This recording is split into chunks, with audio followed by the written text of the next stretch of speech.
I saw the analysis on this day, yes, and it pretty much echoes, what we have been saying. The path to presidency for Obi is quite going to be narrow because votes will be split across board. Atiku Abubakar definitely will get some votes. It will be split across board. But I think, apart from the ambition of this man, they should find a synergy because yesterday the Atiku supporters group were on the offensive. Bolaji Abdullahi was booked on television yesterday, went to cast aspersions at Obi. Was booked. A couple of their people went on television to fight back. In fact, they called Obi all sorts of names and said he just wanted to steamroll himself. He's not ready to compete in anything and all of that.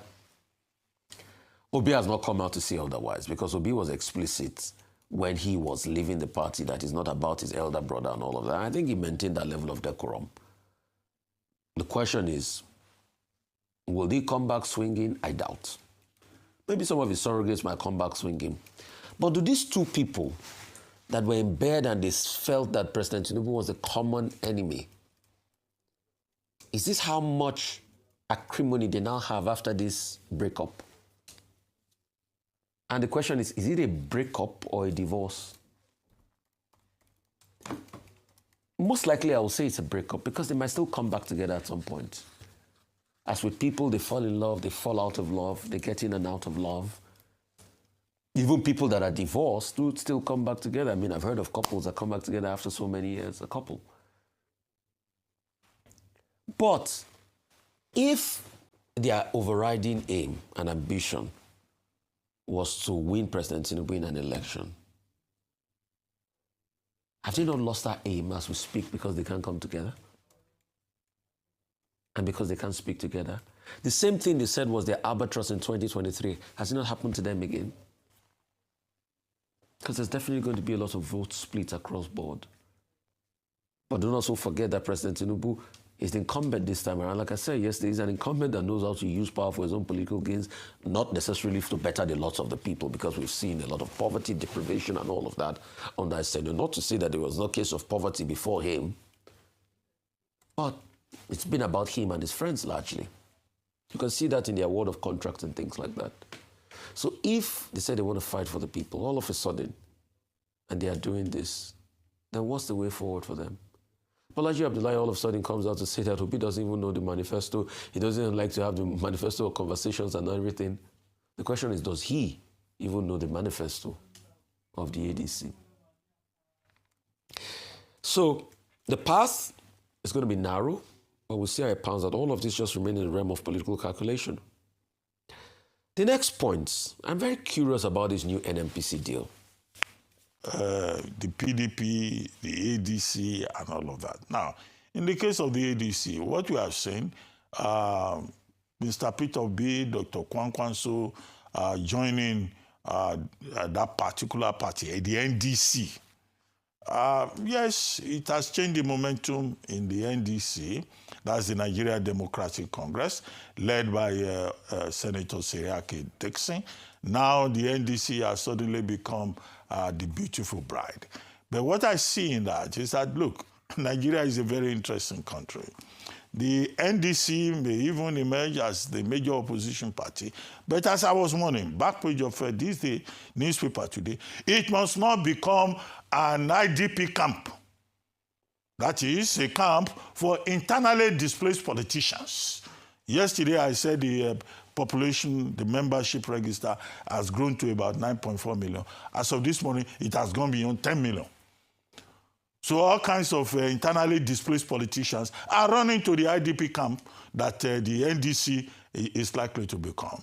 As for people saying the party doesn't have a manifesto, yes, it has a website where it's saying, service to the people, rule of law, agriculture, transportation. But these are epigrammatic slogans that every political party will come up with. The NDC must engage the people, apart from making sure that it doesn't become an IDP camp, at the level of ensuring that it has a basic contract with the Nigerian people. And I think that the NDC emerging is a wake-up call for the ruling party, the APC, even if everyone in the APC has made an attempt to just dismiss the party. And as I said yesterday, President Tinubu playing rose garden politics, showing strength, stability, and confidence, and appearing calm. But what it means is that the opposition cannot be suppressed in this country.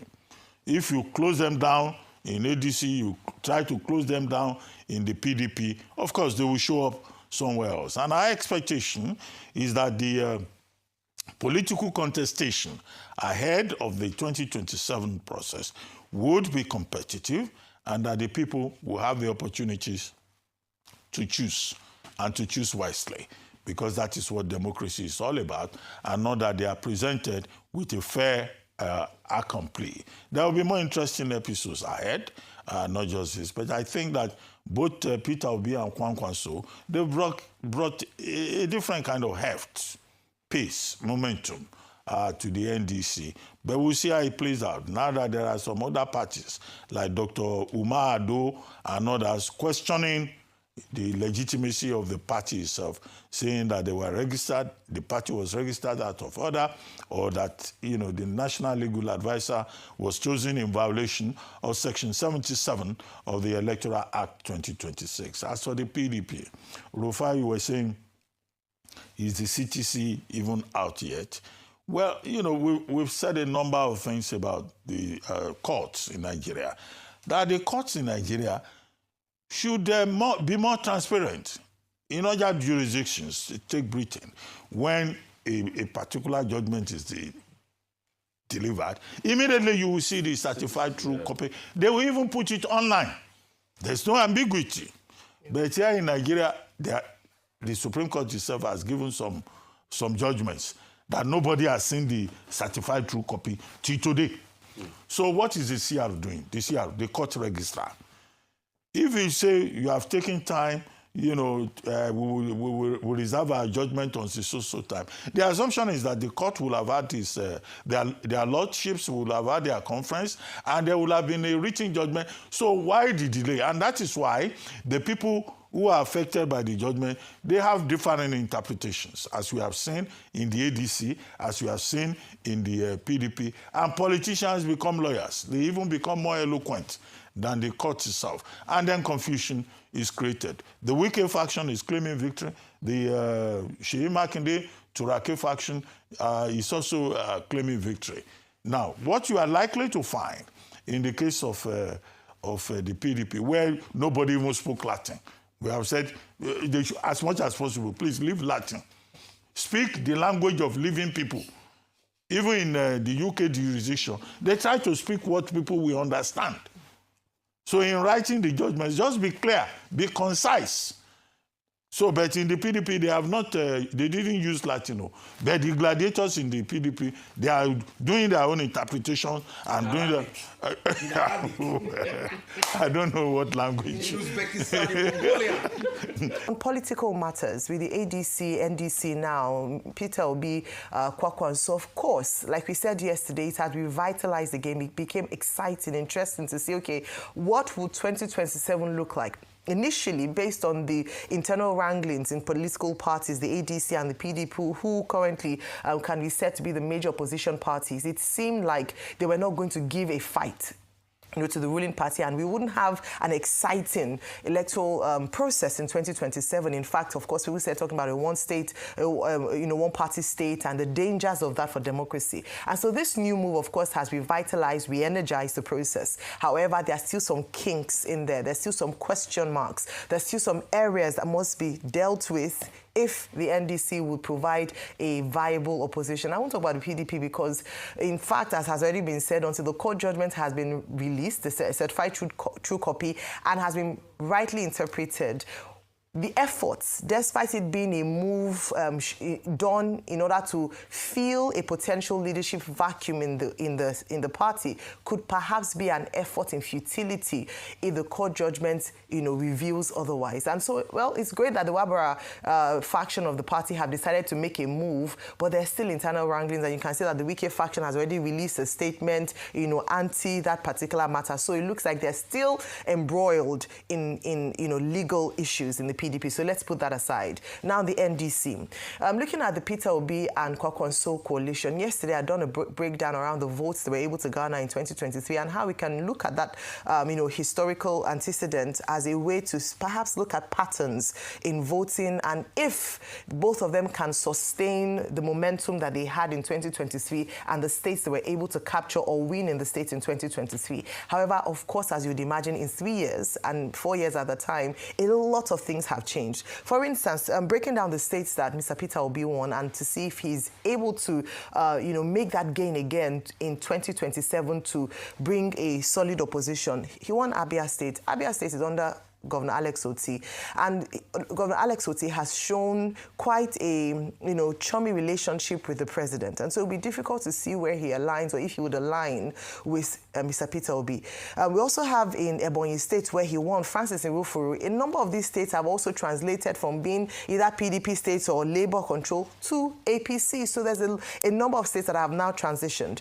Anambra State, Charles Soludo has already talked about his alignment, his aligning with the president. Imo State, Hope Uzodinma, that is where they probably started the City Boy movement. Hope, in Imo State, that's going to be a battle for him as well, even though he won in 2023. In the South, Okwebola has said he's going to give the president 2.5 million votes, even if we have challenged that number based on the registered voters and people who actually come out to vote in the state. But what he has shown is that he's ready to go all the way to ensure that the president wins in his state. Delta, Sheriff Oborori, is now an APC state. We have Cross River with Prince Basio too. A number of these states have moved to the APC. And you can look at the other regions. Lagos State will be very tight for him to do the same thing that he did in 2023. However, of course, there are some factors that would be important. And this has been stated in that article, and we said this yesterday as well. The youth voting population. Well, all right. As you can see, within the space of 48 hours, the ADC has recorded a huge number of success regarding their populations and many people trooping into NDC. This is a success, and this goes to say that Obi, Kwankwaso, they are heavyweight when it has to do with politics and with their credibility and their track record. Many people had wanted Peter Obi to be on the ballot, and also from the north, people also wanted Rabiu Kwankwaso to be on the ballot. And just like Rufai rightly said, that the vote is going to be shared across board. Yes, that's true. APC will have their share. NDC will also have share. Then the ADC also will have their share. PDP will all share in this together.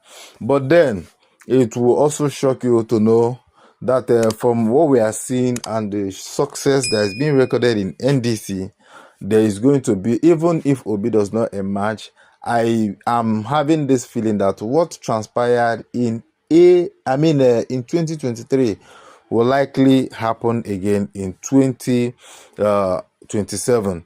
Well, it might look impossible not until campaign starts, because this was exactly what happened in Labour Party.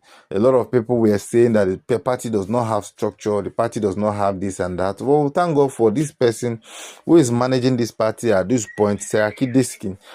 It's is a statesman, and he understands politics, and he is a senator, and I believe that he knows what to do. He knows how to put up structures. He knows what, and then you can see with the shortest time, members can easily register in NDC. Anyway, like Ayo rightly also said that 2023 was more of young persons who came out to vote, campaign and do all that. And what is going to be their interest come 2027. Anyway, I still believe that too many young persons still want Nigerians to work. A lot of persons, still have this faith that can keep faith alive, still believes in Nigeria, and that believe definitely that Nigeria is going to work. And in as much as almost all the states are, occupied by APC, I still want to believe that it is the people's will, but God will actually decide. But the people's will definitely prevail. APC is not going to have it as easy as they feel.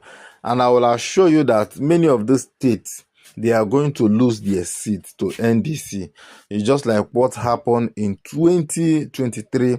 It will repeat itself again based on the fact that Rabiu Kwankwaso has joined, Obi.